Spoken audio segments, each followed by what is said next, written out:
Bom dia, boa tarde ou boa noite, conforme seja o horário que estejam me ouvindo. Dando sequência à série de palestras promovidas pela Casa de Fabiano, hoje nós vamos aqui dar uma estudada, fazer um compilado a respeito da lei do trabalho, né? Que é uma das leis de Deus, uma das leis da natureza, né? E a gente vai perceber nessa reflexão que nós vamos fazer que o trabalho é o grande é a grande ferramenta que nós temos e devemos desempenhar aqui durante a nossa encarnação. Então, enquanto a gente está encarnado, nós temos a necessidade do trabalho, em todos os sentidos, né? Não só o trabalho material para nosso próprio sustento, nós precisamos trabalhar, né, para a vida material que a gente tem, mas a gente também sabe que também devemos trabalhar em prol da nossa evolução espiritual, né? Então é por isso que nós estamos encarnados, nós não estamos aqui a passeio, nós não estamos encarnados para ficar desfrutando e tal, nós estamos aqui para evoluir. E a evolução, ela depende do esforço, ela depende do trabalho, né? E aqui a gente vai entender que o trabalho não é uma coisa, não é um jugo pesado demais, um fardo pesado demais, né? É um jugo suave, um fardo leve. Quando a gente o entende dessa forma e quando a gente se abraça com Jesus, se abraça com o Evangelho para dar conta da nossa existência aqui, né? Então, quando a gente realmente usa o Evangelho, usa o nosso mestre, né? O nosso modelo perfeito como modelo mesmo, né? Como exemplo a ser seguido, a gente percebe que o trabalho é uma bênção em todos os sentidos, seja no sentido material, ele não é uma coisa penosa, né? E o trabalho também intelectual, o trabalho que desenvolve os nossos sentimentos, os nossos pensamentos, e que nos elevam até Deus, também nos tornando pessoas melhores, né? Também, embora seja até mais difícil a execução, né, essa transformação, essa auto-iluminação através do trabalho, a gente percebe que é possível, né? Então, a gente vai fazer aqui a leitura. Eu vou começar pelo Livro dos Espíritos aqui, a questão 674, né, em que Kardec pergunta: a necessidade do trabalho é uma lei da natureza? Então, Kardec está fazendo essa pergunta, né, para os espíritos, para responder para nós, a humanidade terrena do planeta Terra, para nós. Então, para nós aqui no planeta Terra, a necessidade do trabalho é uma lei da natureza? E a resposta: o trabalho é uma lei da natureza e por isso mesmo é uma necessidade. A civilização obriga o homem a trabalhar mais, porque aumenta suas necessidades e os seus prazeres. E é aqui que às vezes a gente se perde, né? Porque a gente fica focando muito no trabalho só na questão material e aí a gente se perde porque fica querendo cada vez mais, e mais, né, para satisfazer os nossos desejos e os nossos prazeres, e a gente acaba esquecendo de dedicar também um pouco de tempo para um outro tipo de trabalho que é o mais importante, e é esse que de fato a gente está aqui para esse, que é o trabalho que vai nos fazer evoluir para Deus, né? E nós podemos conciliar uma coisa com outra, nós podemos e devemos, através do nosso trabalho material, né? Quando a gente não faz esse trabalho só com vistas única e exclusivamente ao nosso prazer, mas quando a gente pode, através dele, auxiliar ao próximo, a gente está casando uma coisa com outra, a gente está desenvolvendo, vamos dizer, duas coisas em uma só. Né? Então, sempre haverá formas, mesmo no trabalho no trabalho material, sempre haverá formas da gente fazê-lo de modo a que o seu aproveitamento seja muito além dos benefícios materiais que nós vamos colher, né? Então, aquele professor, aquele médico, aquele, enfim, qualquer profissão, engenheiro, que coloca amor naquela atividade que está desempenhando e realmente desejoso e fazendo o máximo que ele possa e que esteja ao seu alcance de fazer com que aqueles que vão ser beneficiados do seu trabalho, por sua vez, também experimentem da alegria, do prazer de estar evoluindo, né?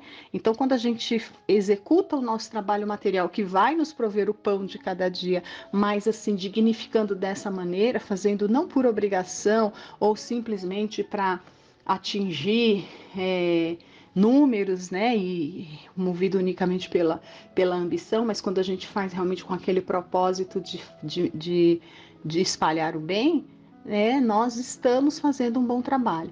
Se eventualmente a gente não tem a oportunidade de, no nosso trabalho, estar fazendo ações que beneficiem a outros, além de nós mesmos, aí a gente sempre vai ter ali as possibilidades dos trabalhos voluntários, né? Dos trabalhos intelectuais, da autoiluminação, de dedicar um tempo a cuidar do espírito, a trabalhar pela melhora da alma, né?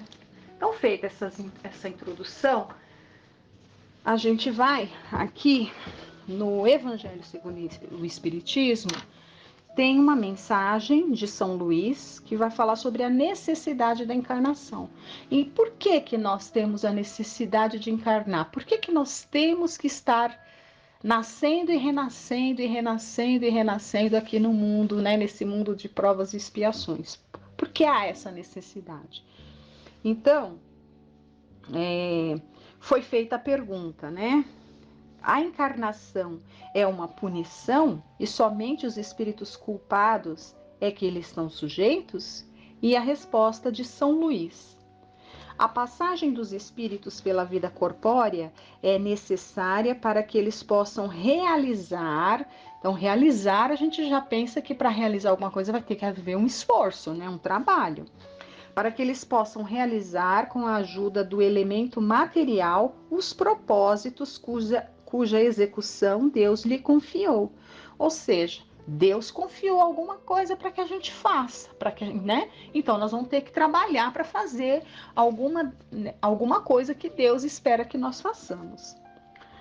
É ainda necessária por eles mesmos, pois a atividade que, então, olha, a atividade, todas essas palavras que nos põem em movimento são sinônimos de trabalho, né? Pois a atividade que então se veem obrigados a desempenhar ajuda-os a desenvolver a inteligência. Deus, sendo soberanamente justo, deve aquinhoar equitativamente a todos os seus filhos. É por isso que ele concede a todos o mesmo ponto de partida, a mesma aptidão, as mesmas obrigações a cumprir, né? Também é outro sinônimo de trabalho aqui. A gente tem que saber, começar a interpretar essas palavras como estamos aqui para agir, não estamos aqui para ficar parados, para ficar na ociosidade, ou para ficar só na contemplação, ou para ficar só ali, né, sem aproveitar, sem evoluir. Nós temos obrigações, temos que desenvolver as nossas aptidões, as nossas habilidades. Então, olha, a mesma aptidão, as mesmas obrigações a cumprir e a mesma liberdade de ação. Todo privilégio seria uma preferência, e toda preferência é uma injustiça. Mas a encarnação para todos os espíritos é apenas um estado transitório. É uma tarefa que Deus lhes impõe no princípio da existência como primeira prova do uso que farão do seu livre-arbítrio. Os que executam essa tarefa, né? Olha, tarefa também é outro sinônimo para trabalho. Com zelo, sobem rapidamente e de maneira menos penosa os primeiros degraus da iniciação e gozam mais cedo do resultado de seu trabalho, né? Então aqui falou claramente que a finalidade da encarnação é trabalhar para progredir, né? E aqueles que aproveitam vão gozar dos benefícios futuros, né? Mais rápido, né? Do que aqueles que ficarem ali postergando, adiando e perdendo aí as encarnações. Os que, ao contrário, fazem mau uso da liberdade que Deus lhes concede, retardam seu progresso. E é assim que, por sua obstinação, podem prolongar indefinidamente a necessidade de se reencarnarem. É então que a encarnação se torna um castigo. E aqui a gente faz uma pausa para entender que na lei, isso significa então que a gente só vai estar sujeito à lei do trabalho enquanto a gente estiver encarnando aqui no mundo de expiações como um castigo, como uma punição, ou como uma forma da gente estar expiando o nosso passado de transgressor das leis divinas. Então, durante esse período, né, as expiações ali seriam o trabalho, e depois que a gente conseguir passar por isso, a gente não vai trabalhar mais? Não, né? A gente sabe que não. A gente sabe que, pelo contrário, quanto mais evoluído é o espírito, mais gosto pelo trabalho ele adquire. Para nós, na nossa condição, a gente ainda acha que o trabalho é uma pena. A gente ainda, né? A gente, quando acorda de manhã com o relógio despertando para ir trabalhar, para estudar, a gente ainda acha meio ruim, ao invés de agradecer, né? Então, para a gente, algumas coisas assim, trabalhar para se melhorar, fazer reforma íntima e trabalho material para muitos também, né? Ainda é um sacrifício, ainda é difícil. Mas quanto mais a gente evolui, a gente percebe que os espíritos de maior condição são os que mais trabalham. Até porque eles nem têm uma necessidade de repouso, fisicamente falando, como nós temos, né? Eles já não têm mais, então eles trabalham demais. A gente vê vários exemplos, né, nos livros aí da doutrina, né, falando que eles se retemperam por um período ali, mas assim, eles trabalham muito mais. Quanto mais evoluído o espírito mais ele trabalha, só que trabalha com mais alegria e satisfação. Eles gostam de trabalhar, ao contrário da gente que ainda fica reclamando, né? Os espíritos, quanto mais evoluídos, mais trabalham e mais gostam de trabalhar, e mais trabalho pedem a Deus, né? E Deus dá, por quê? Né? Porque eles têm condição de dar conta, né? Então, a quem mais dado, mais será exigido e mais será multiplicado, né? Também. E aqui Kardec faz uma observação, né? E é muito interessante a gente ler aqui essa observação, que isso aqui é o esclarecimento de Kardec, né? Kardec, que era um professor por excelência, um pedagogo exímio, ele vem ali, né, explicar com mais clareza isso que São Luís acabou de nos ensinar aqui, né? Então ele faz essa observação, olha. Uma comparação vulgar nos fará melhor compreender essa diferença, né? Então, qual a diferença? A diferença de que por que para uns consegue aproveitar, né, aqui a encarnação e evoluir, e para outros demoram mais, né?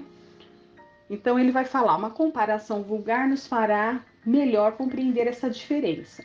O estudante não atinge os graus superiores sem ter percorrido a série de classes que o levam até lá. E a gente sabe também que exige, né, um estudante, para passar de ano, precisa estudar, exige o esforço, o trabalho de estudar, né? O estudante que não quer nada, que quer ficar colando, que quer não sei o quê, ele vai ser reprovado, né? Então vamos aqui, vamos entender o raciocínio do Kardec. Essas classes, por mais trabalho que exijam, são um meio de atingir o fim e não uma punição. Então, a necessidade do trabalho no nosso mundo de provas e expiações é uma necessidade de atingir um fim, que é o quê? Um futuro melhor, né? E não é uma punição. Trabalhar não é uma punição. O estudante laborioso abrevia a caminhada encontrando menos dificuldades. Acontece o contrário com aquele que a negligência e a preguiça obrigam a repetir certas classes. Então, é aquele aluno que quer levar na flauta, não quer estudar, né? Enfim, ele vai ser reprovado. Não é, porém, o estudo que constitui uma punição, mas a obrigação de recomeçá-lo em cada classe. É o que se passa com o homem na Terra. Para o espírito do selvagem, que está quase no começo da vida espiritual, A encarnação é um meio de desenvolver a inteligência, mas para o homem esclarecido, em que o senso moral está largamente desenvolvido e que se vê obrigado a repetir as etapas de uma vida corporal cheia de angústias, enquanto já podia ter atingido o fim, é um castigo pela necessidade em que se acha de prolongar sua permanência nos mundos inferiores e infelizes. Para aquele que, ao contrário, trabalha ativamente, olha, a palavra aqui de novo, trabalha ativamente para o seu progresso moral, pode não somente abreviar a duração de sua encarnação material, mas franquear de uma vez os graus intermediários que o distanciam dos mundos superiores, ou seja, quanto mais a gente trabalha, né, e aproveita as encarnações em todos os sentidos, quanto mais a gente trabalha para a nossa evolução, mais nós vamos abreviar a quantidade de vezes que vamos estar voltando, passando ali pelos ciclos expiatórios, né? Os espíritos não poderiam encarnar-se uma só vez no mesmo globo e passar suas diversas encarnações em diferentes esferas, né? Então, olha, os espíritos não poderiam se encarnar só uma vez e passar essas diferentes encarnações em diferentes esferas? E aí ele continua falando, Kardec, esta opinião seria admissível se todos os homens estivessem na Terra exatamente no mesmo nível intelectual ou moral, ou seja, se fôssemos todos iguais, todos encarnaríamos aqui uma única vez, depois todo mundo ia para um outro lugar, né, como se fosse uma outra sala de aula, numa outra vez, e todo mundo evoluiria, e depois ia para outro, né? Então, se todos fossem iguais, daria para ser assim, mas exige o que acontece, né? Há as individualidades. E há a lei da cooperação, né? Aquilo que eu não sei, o outro sabe. Então, a gente está tudo junto e misturado porque um vai ajudando o outro. Aquilo que eu tenho, que eu já desenvolvi, eu ajudo o meu semelhante que está caminhando junto comigo, que está encarnado, que está no mundo, no planeta Terra junto comigo. Eu ajudo ele a conseguir isso que eu já consegui e ele me ajuda, por sua vez, a conseguir aquilo que eu tenho dificuldade, né? É assim que funciona. Então, olha, vamos ver aqui, olha. As diferenças existentes entre eles, desde o selvagem até o homem civilizado, revelam os graus que tem de percorrer. A encarnação, aliás, deve ter uma finalidade útil. Ora, qual seria a finalidade das encarnações efêmeras das crianças que morrem em tenra idade? Aí ele já vai fazer aquele questionamento que vai nos conduzir forçosamente, né, à questão da reencarnação. Teriam sofrido sem qualquer proveito nem para elas, nem para os outros? Deus, cujas leis são todas soberanamente sábias, nada faz de inútil. Pelas reencarnações no mesmo globo, quis que os mesmos espíritos se ponham de novo em contato, tendo assim ocasião de reparar suas faltas recíprocas. E vamos entender esse reparar as faltas recíprocas como uma forma de estar trabalhando para o progresso moral. Aqui é trabalho também, é outro sinônimo do trabalho, né? E tendo em conta suas relações anteriores, quis ainda fundar sobre uma base espiritual os laços de família, apoiando numa lei natural os princípios de solidariedade, fraternidade e igualdade. E nós temos ainda 2 minutos, e eu vou tentar ler aqui uma mensagem de Eurípides Barçanufo, né, nesse livro Ideal Espírita, do Chico Xavier, por vários autores diversos, vários espíritos. Então, essa mensagem aqui é de Eurípides, e ele vai falar sobre esse tema que nós estamos vendo, né? Então, olha, 100 por 1.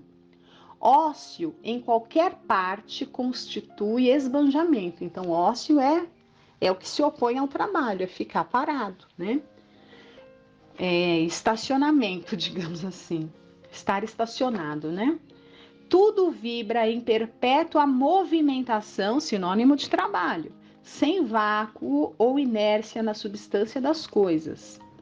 O corpo humano e o corpo espiritual são construções divinas e se estruturam sobre forças que se combinam e trabalham constantemente em dinamismo santificante. Então, até as nossas células do nosso corpo material, né? Até elas estão trabalhando para a manutenção da nossa vida. Tudo trabalha na lei de Deus, né? Sejamos, por nossa vez, peças atuantes do Evangelho vivo, demonstrando que o serviço é condição de saúde eterna. Então, tudo trabalha, nós também devemos trabalhar. Esculpe por onde passes o rasto luminoso do entendimento, edifica o bem, seja escutando o riso dos felizes ou assinalando o soluço nos companheiros desditosos, criando rendimento nos tesouros imperecíveis da alma. Ampara e ajuda a todos, desde a criança desvalida, necessitada de arrimo e de luz para o coração, até o peregrino sem teto, hóspede errante das árvores do caminho. Então vamos ver aqui que ele está usando verbos, né? Verbo para, né? A gente entende, quando a gente aprende lá na língua portuguesa, verbo representa ação. Ação nos remete a quê? A trabalho. Então, olha, ele usou vários verbos aqui, olha, ampara, ajuda, esculpe, edifica, né? Que mais? Vários, né? E ele vai continuar aqui, olha, conserva, é outro verbo. Conserva por medalhas de mérito os calos nas mãos que abençoam servindo, a fadiga nos músculos que auxiliam com entusiasmo, o suor na fronte que colabora pela felicidade de todos e os rasgões que te recordam as feridas encontradas no cumprimento de austeras obrigações. Então, aqui, mais claro do que esse convite ao trabalho não há, né? Oremos é outro verbo, né? Oremos na atividade construtiva que não descansa. Cantemos, outro verbo, ao ritmo da perseverança feliz. Respiremos no hausto da solidariedade sem mescla. A caridade converte o sacrifício em deleite, o cansaço em repouso, o sofrimento em euforia. Ar puro desfaz as emanações malsãs. Água límpida dissolve os detritos da sombra. Sol matinal dissipa as trevas. Mãos vazias ou cabeça desocupada denunciam coração ocioso. Sê companheiro da aurora, despertando junto com o dia nas obras de paciência e bondade, sustento e elevação. A seara do Senhor, no solo infatigável do tempo, guarda riquezas inexploradas e filões opulentos. Aquele que grafa uma página edificante semeia um bom exemplo, educa uma criança, fornece um apontamento confortador, entretece uma palestra nobre ou estende uma dádiva, recolherá 100 por um. Todos os grãos de amor que lançou na sementeira do eterno bem, laborando com a vida para a alegria sem fim. Eurípides Barçanufo. Então fica esse convite para que a gente aproveite a nossa encarnação sempre servindo a cada instante, fazendo da nossa existência um testemunho de louvor e de gratidão a Deus através das nossas ações. Fiquem todos com Deus, tenham uma ótima semana e obrigada a todos.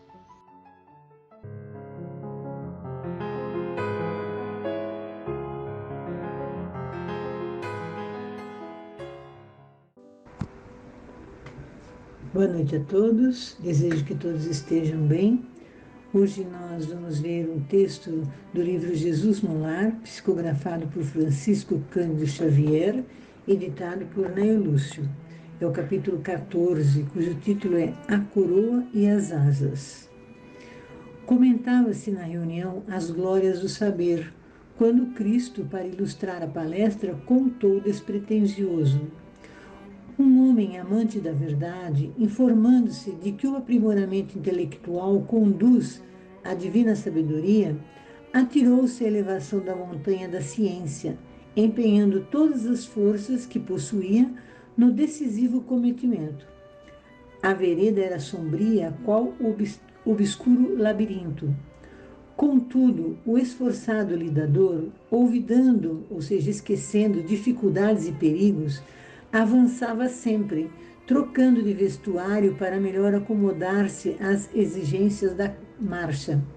De tempos em tempos, lançava à margem da estrada uma túnica que se fizera estreita ou uma alpercata que se lhe afigurava insercível, procurando indumentária nova, até que um dia, depois de muitos anos, alcançou a desejada culminância, onde um representante de Deus lhe surgiu ao encontro.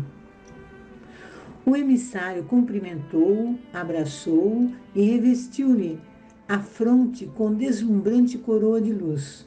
Todavia, quando o vencedor do conhecimento quis prosseguir adiante na direção do paraíso, recomendou-lhe o mensageiro que voltasse atrás dos próprios passos, a ver o trilho percorrido e que, de sua atitude na revisão do caminho, dependeria a concessão de asas com que lhe seria possível voar ao encontro do Pai Eterno.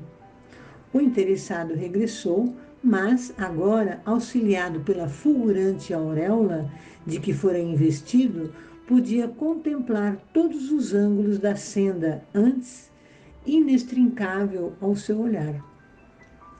Não conteve o riso diante das estranhas roupagens de que os viajores da retaguarda se vestiam.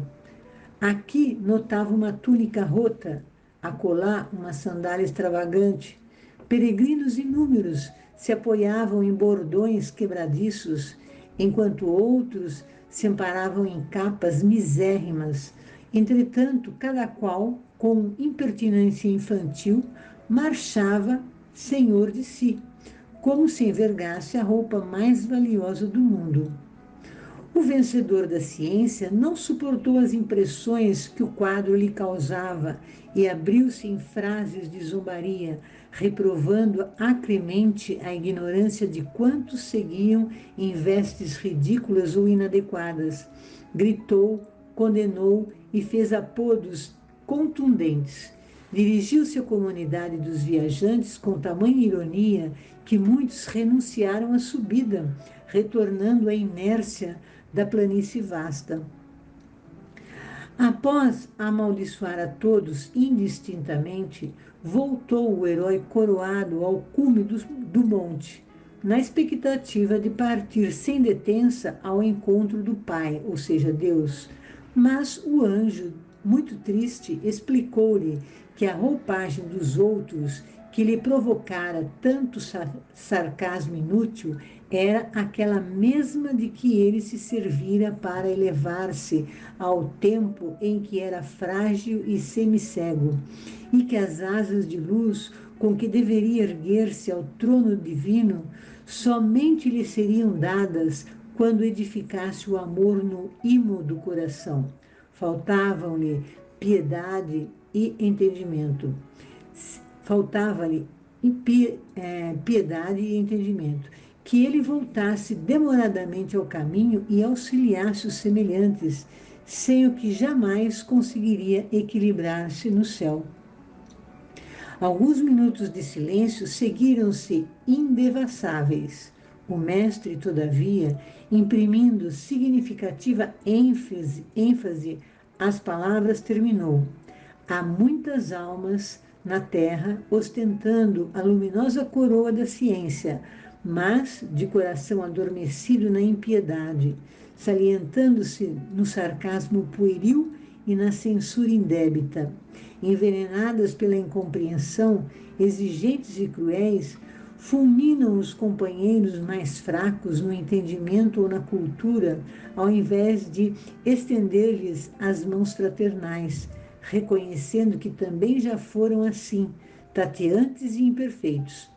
Enquanto, porém, não se decidirem a ajudar o irmão menos esclarecido e menos afortunado, acolhendo-o no próprio espírito, com sinceridade e devotamento, não receberão as asas com que lhes será lícito partir na direção do céu. Nesta narração de Jesus, que está neste livro, Jesus no Lar, tem vários ensinamentos para nós, né? Principalmente relacionando a nossa evolução. O que se sobressai é que o conhecimento, de fato, é muito importante para a nossa evolução. O amor é muito importante para a nossa evolução também, e o conhecimento é complemento para que o amor, a caridade, seja praticada com sabedoria. Devemos auxiliar o próximo, mas também precisamos olhar mais o nosso interior, nossos atos, nos conhecermos mais para não transferirmos aos outros os nossos males. A miséria que vemos no outro, os defeitos que vemos no outro, está em nós, em primeiramente. Assim, o personagem desta história tinha muito conhecimento, viveu em busca do conhecimento e achou-se sábio e merecedor de ir ao céu, ou seja, achava-se merecedor de ganhar os planos celestes. Mas, ao analisar a si mesmo pelos atos de outros, deixou-se vencer pelo orgulho, achando de mau gosto as roupas dos andarilhos em prol do aperfeiçoamento moral e intelectual que ele mesmo usara um dia, que pode estar representando essa troca de roupagem como as encarnações que temos para estarmos dilapidando nosso espírito, né? Bom, com o olhar ampliado que ele recebeu com aquela coroa, né, via o quanto a vestimenta era ilusória. Ele ganhou uma auréola de luz que o auxiliava a ver melhor os outros que estavam a caminho como ele, em busca do conhecimento. Essa auréola faz lembrar André Luiz, que por influência de um de seus mentores consegue ver, por exemplo, os vasos sanguíneos, o sangue correndo dentro pelos vasos sanguíneos e ele ainda vendo as partículas e as células no seu interior com detalhes, né? As células e partículas que constituem o sangue. Então, essa coroa de luz pode representar que o Espírito ampliou a visão daquele homem para que ele percebesse detalhes que não reparava antes, nem nele mesmo. Só que este homem usou sua visão para humilhar os outros, rir das roupas rotas, mas elas eram roupas que ele usou um dia. Aquelas roupas o auxiliaram a subir o monte. E diante de sua atitude, diante do Espírito, riu dos outros que tinham o mesmo objetivo que ele tinha. Ria das roupas que ele usou um dia e assim demonstrou que suas qualidades morais ainda não estavam evoluídas o suficiente para alcançar planos mais elevados e precisou de outras encarnações para desenvolver a humildade e a caridade. E temos, né, a frase, fora da caridade não há salvação, não é? Que está no Evangelho segundo o Espiritismo. Inclusive tem um texto, né, no capítulo 15, que fala exatamente sobre isso, eu vou ler. Então, levantando-se, disse-lhe um doutor da lei para o tentar. Estavam conversando com Jesus, né? Mestre, que preciso fazer para possuir a vida eterna? Respondeu-lhe Jesus. Que é o que está escrito na lei? Que é o que lês nela? Ele respondeu: amarás o Senhor teu Deus de todo o coração, de toda a tua alma, com todas as tuas forças e de todo o teu espírito, e a teu próximo como a si mesmo. Disse-lhe Jesus: respondeste muito bem, faze isso e viverás. Mas o homem, querendo parecer que era justo, diz a Jesus: quem é o meu próximo?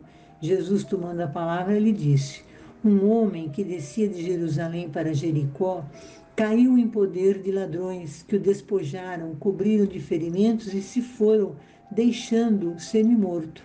Aconteceu em seguida que um sacerdote, descendo pelo mesmo caminho, o viu e passou adiante.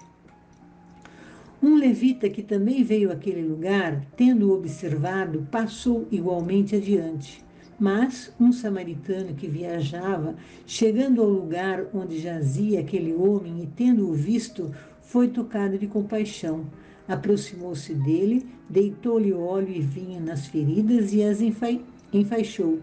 Depois, pondo-o no seu cavalo, levou-o a uma hospedaria e cuidou dele. No dia seguinte, tirou 2 denários e os deu ao hospedeiro, dizendo: Trata muito bem deste homem, e tudo que despenderes a mais, eu te pagarei quando regressar. Qual desses 3 te parece ter sido próximo daquele que caíra em poder dos ladrões? O doutor respondeu: Aquele que usou de misericórdia para com o homem. E depois lhe disse Jesus: E fazei o mesmo. Isso está em São Lucas, no capítulo 10, versículo de 25 a 37. E no item 3 deste mesmo capítulo do Evangelho, nós podemos ler: Toda a moral de Jesus se resume na caridade e na humildade, isto é, nas 2 virtudes contrárias ao egoísmo e ao orgulho. Em todos os seus ensinos, ele aponta essas 2 virtudes como sendo as que conduzem à eterna felicidade. Bem-aventurados, disse, os pobres de espírito, isto é, os humildes, porque deles é o reino dos céus. Bem-aventurados os que têm puro coração. Bem-aventurados os que são brandos e pacíficos.